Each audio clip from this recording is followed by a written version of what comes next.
हम भोलेनाथ की तुमको भक्तों कथा सुनाते हैं, पावन कथा सुनाते हैं। महादेव और नीलकंठ भी जो कहलाते हैं, हम कथा सुनाते हैं। हम भोलेनाथ की तुमको भक्तों कथा सुनाते हैं, पावन कथा सुनाते हैं। महादेव और नीलकंठ भी जो कहलाते हैं, हम कथा सुनाते हैं। ये शिव ही है महाकाल, जो काल को देते काल। ये शिव ही है महाकाल, जो काल को देते काल। भक्तजनों, आज हम भगवान भोलेनाथ की कुछ कथाओं का वर्णन करेंगे। पुराणों में इनके चमत्कार की अनेकों ही कथाएं वर्णित हैं। उन्हीं पावन कथाओं में से हम आपको कुछ कथाएं सुनाएंगे। आशा करते हैं आप भगवान भोलेनाथ की महिमा वर्णन सुनकर पुण्य प्राप्त करेंगे। प्रिय भक्तों, भगवान भोलेनाथ को महाकाल के नाम से भी जाना जाता है। कहते हैं भगवान भोलेनाथ के महामृत्युंजय मंत्र का जाप आए हुए काल को भी टालने में सक्षम है। इसी प्रकार की एक कथा का हम सर्वप्रथम वर्णन करते हैं। तो चलिए सुनते हैं भगवान भोलेनाथ की ये चमत्कारी कथा।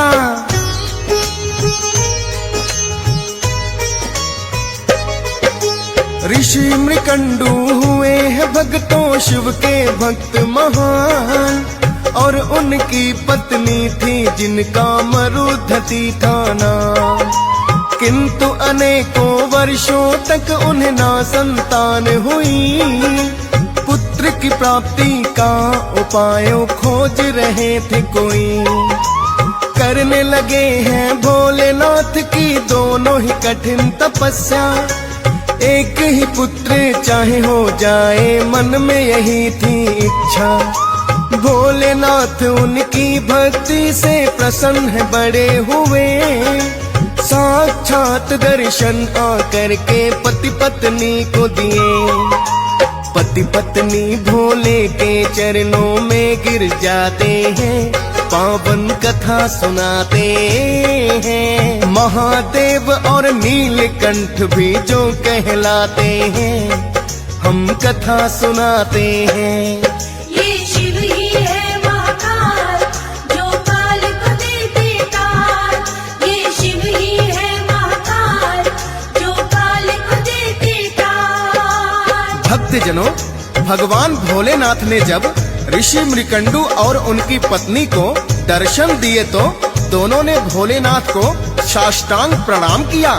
भगवान भोलेनाथ ने उन्हें वरदान मांगने को कहा।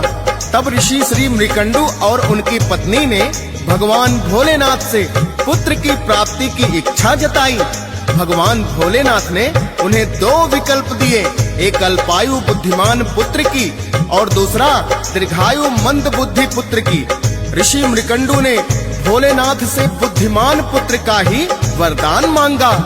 परिणाम स्वरूप उन्हें बड़ा ही बुद्धिमान पुत्र प्राप्त हुआ, जिसको पति पत्नी ने मार्कंडेय नाम दिया। किंतु भगवान भोलेनाथ के वरदान स्वरूप उनकी आयु सिर्फ 16 वर्षों की थी।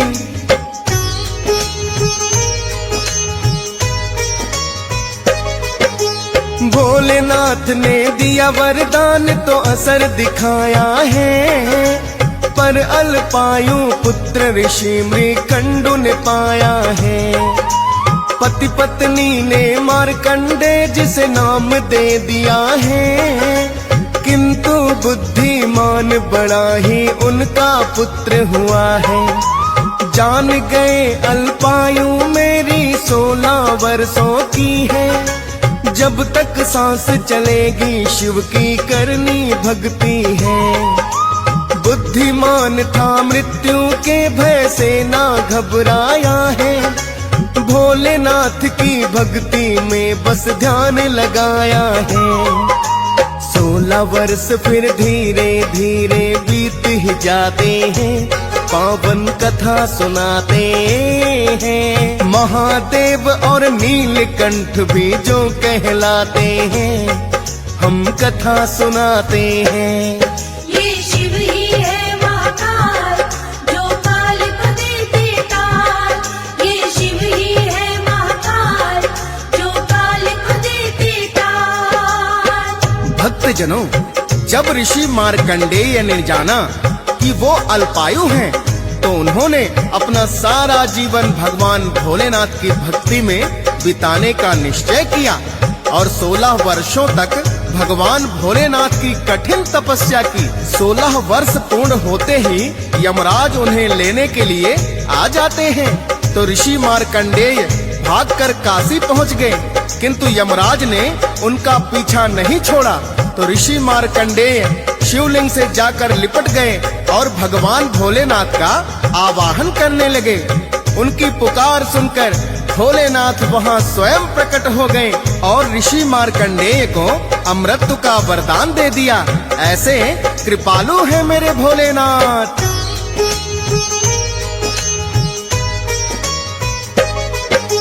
जो अल्पायु थे उनको भी अमर कर दिया है। भोलेनाथ की उन पर भक्तों ऐसी हुई दया है। ऋषि मार्कंडेय को यम भी ले जा नहीं सकते हैं। क्षमा याचना यम भी भोलेनाथ से करते हैं।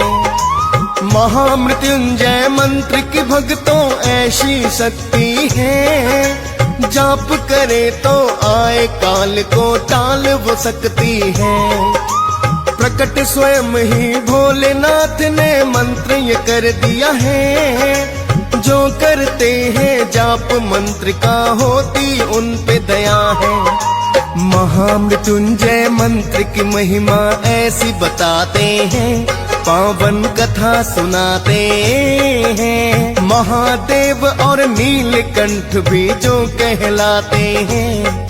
हम कथा सुनाते हैं। ये शिव ही है महाकाल, जो काल को देते काल। ये शिव ही है महाकाल, जो काल को देते काल। भक्तजनों, भगवान भोलेनाथ ऐसे वरदानी हैं कि थोड़ी सी भक्ति से प्रसन्न हो जाते हैं। इन्हें प्रसन्न करने के लिए किसी विशेष पूजा की आवश्यकता नहीं। सच्चे मन से की गई क्षण भर की भक्ति से ही भोलेनाथ प्रसन्न हो जाते हैं। और यदि सोमवार का व्रत किया जाए तो भगवान भोलेनाथ की विशेष कृपा प्राप्त होती है। ऐसी ही एक पौराणिक कथा का अब हम वर्णन करेंगे।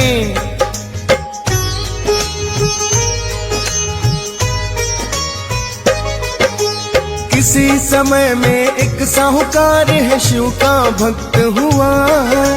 पर संतान की प्राप्ति का नहीं सुख उसे प्राप्त हुआ।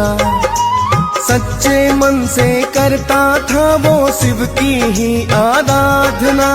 साहूकार की पूर्ण हुई ना किंतु मनोकामना।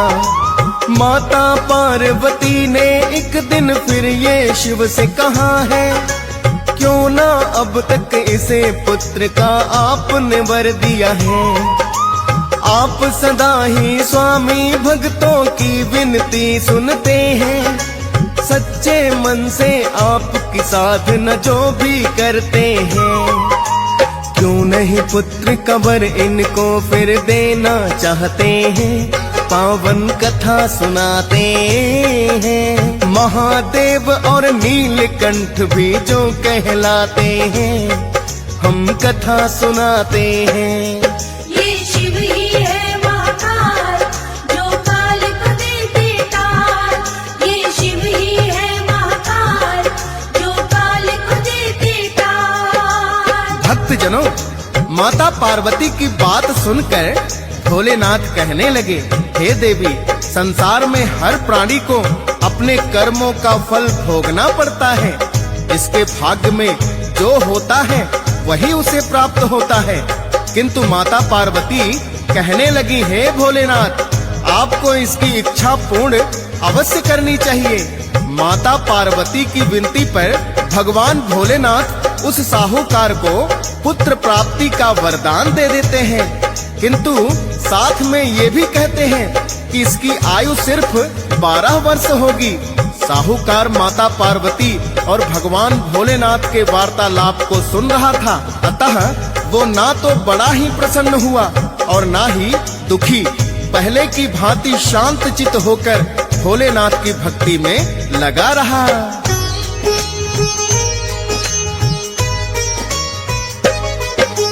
फिर साहूकार के घर में तो एक पुत्र का जन्म हुआ है। अल्पायु है किंतु पुत्र साहूकार जानता है। धीरे धीरे 11 वर्ष का जब है पुत्र हुआ, विद्या प्राप्त करने को उसे काशी में भेज दिया। अपनी पत्नी के भाई को साहूकार बुलाया, ले जाओ इसको काशी में, उसको इतना बताया। रास्ते में मिले जितने ब्राह्मण दान दक्षिणा देना, और पुत्र की दीर्घायु का वर भी मांग लेना।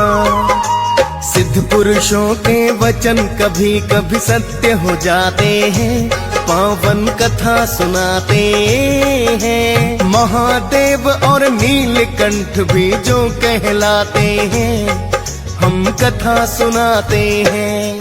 ये शिव ही है महाकाल, जो काल को देते काल। ये शिव ही है महाकाल, जो काल को देते काल। भक्तजनों, साहूकार ने अपने साले को बहुत सा धन देकर विदा किया और कहने लगे, मेरे पुत्र को काशी में ले जाकर शास्त्रों की विद्या का ज्ञान दिलवाएं। रास्ते में आपको जितने भी ब्राह्मण मिले, उन सबको उचित दान दक्षिणा देना और उनके चरणों में वंदन करना।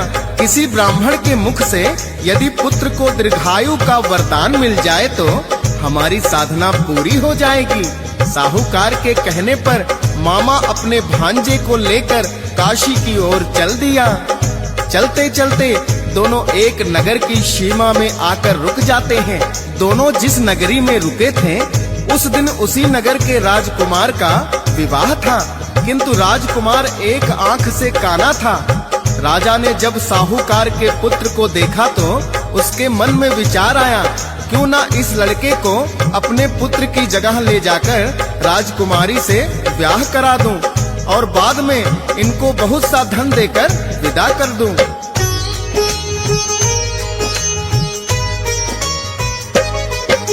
साहूकार के पुत्र को राजा ने बुलवाया है और दूल्हे का वेश पुत्र की जगह बनाया है।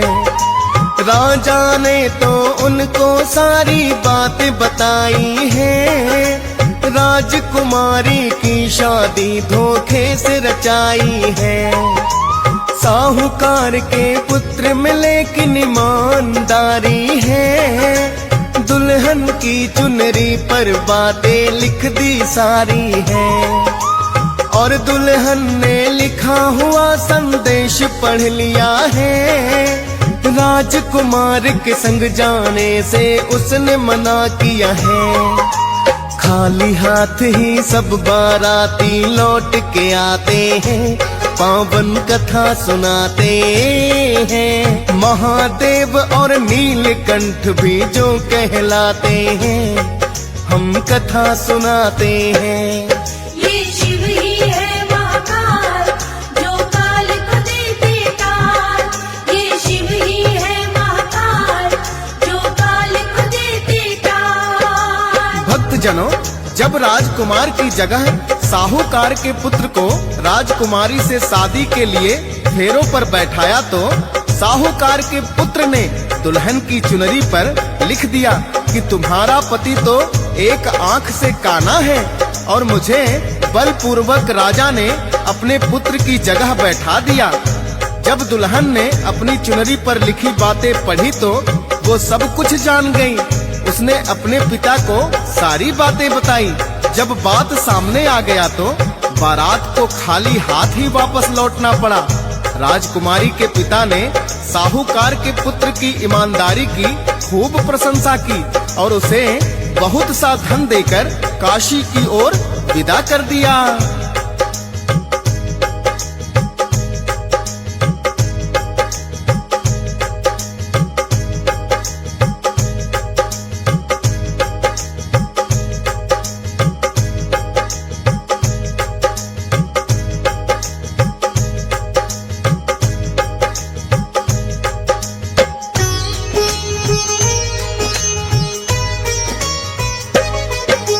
मामा भांजा दोनों काशी नगरी में आए हैं और यज्ञ के लिए अनेकों पंडित बुलवाए हैं। जानते थे कि 1 वर्ष का समय है उनके पास, दीर्घायु के लिए यज्ञ वो करवाने लगे खास। यज्ञ हुआ संपूर्ण तो फिर पूर्ण आहुति दी, 1 वर्ष की जो सीमा थी वो भी बीत गई। साहूकार का पुत्र ये मामा से कहने लगा है, ना जाने मामा मेरा सर क्यों चकरा रहा है। इतना कहते ही प्राण पखेरु भी उड़ जाते हैं, पावन कथा सुनाते हैं। महादेव और नीलकंठ भी जो कहलाते हैं, हम कथा सुनाते हैं। ये शिव ही है महाकाल, जो काल को देते काल। ये शिव ही है महाकाल, जो काल को देते काल। भक्तजनों, 12 वर्षों का समय पूर्ण होते ही साहूकार के पुत्र की मृत्यु हो गई। उसके मामा अपने मृत भांजे को देखकर जोर जोर से विलाप करने लगा। उसका विलाप सुनकर माता पार्वती को बड़ी ही दया आई और कहने लगी, हे नाथ, आपको साहूकार के पुत्र के प्राण लौटाने होंगे, वरना इसका मामा विलाप करते करते अपने प्राण त्याग देगा। भगवान भोलेनाथ को माता पार्वती की बात माननी पड़ी और साहूकार के पुत्र को प्राण वापस लौटा दिए।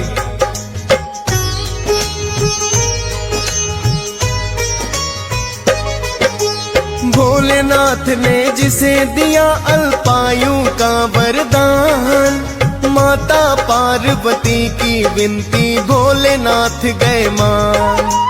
आई हुई मृत्यु को भी भोले ने टाल दिया है, अल्पायु को भोलेनाथ ने दीर्घायु किया है। और दर्शन भी मामा भांजा दोनों को दिए हैं, दर्शन पाकर भोलेनाथ के प्रसन्न बड़े हुए हैं। भाग्यशाली है स्वयं ही भोलेनाथ जो हमसे मिले, बोला मामा अब तो अपने नगर की ओर चले। प्रस्थान फिर अपने नगर में वो कर जाते हैं, पावन कथा सुनाते हैं। महादेव और नीलकंठ भी जो कहलाते हैं, हम कथा सुनाते हैं। ये शिव ही है महाकाल, जो काल को देते काल। ये शिव ही है महाकाल, जो काल को देते काल। भक्तजनों, जब मामा और भांजा दोनों अपने नगर की ओर चले तो रास्ते में वही नगरी पड़ती थी जिस राजा की कन्या का साहूकार के पुत्र से विवाह कराया था। राजा उनको देखते ही पहचान गया और अपने राजमहल में ले गया। राजकुमारी ने अपने पिता को कहा कि मेरा विवाह तो इस साहूकार के पुत्र के साथ ही हुआ, क्यों ना आप मुझे प्रसन्नता पूर्वक इसके साथ विदा कर दें। राजा अपनी कन्या की बात को सहर्ष स्वीकार कर लिया।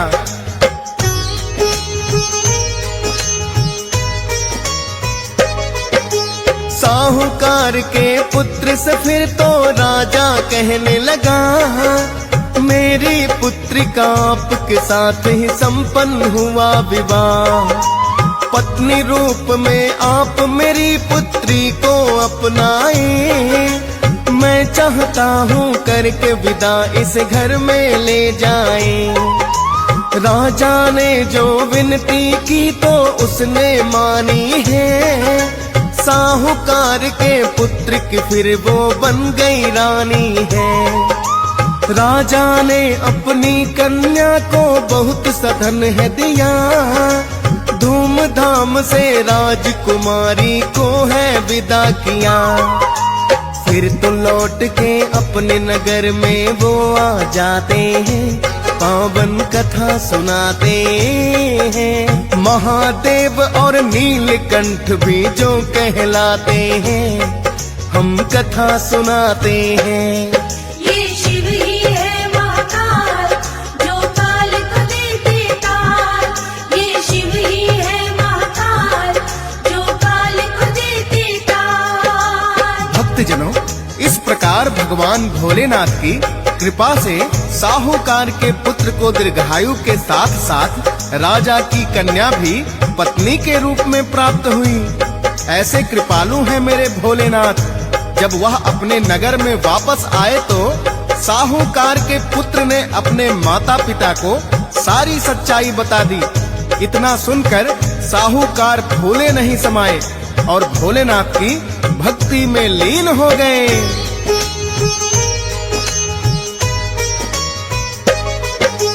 भोलेनाथ ने ऐसी उन पर कृपा बरसाई, दीर्घायु भी साहूकार के पुत्र ने है पाई। भोलेनाथ तो सदा भक्तों पर कृपा करते हैं, सच्चे मन से जो भी इनका नाम सुमिरते हैं। सोमवार के व्रत में यही कथा सुनी जाती है, भोलेनाथ की कृपा भक्तों पर हो जाती है।